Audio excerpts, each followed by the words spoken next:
ఉత్తరాఖండ్లో జరిగే 38వ జాతీయ క్రీడలు నేటితో ముగియనున్నాయి. ఈ రోజు మధ్యాహ్నం 2 గంటలకు వాల్ధనీలోని ఇంటర్నేషనల్ స్పోర్ట్స్ కాంప్లెక్స్లో ముగింపు వేడుకలు నిర్వహించనున్నారు.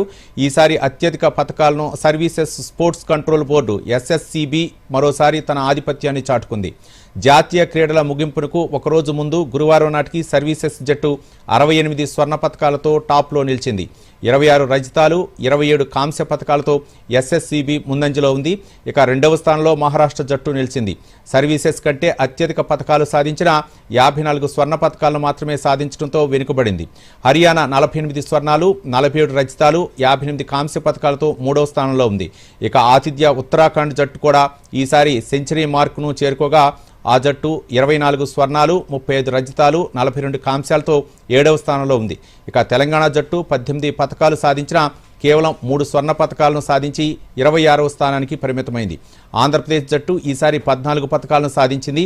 కాగా ఈ ముగింపు వేడుకకు కేంద్ర హోంమంత్రి అమిత్ షాతో పాటు ఇతర ప్రముఖులు హాజరు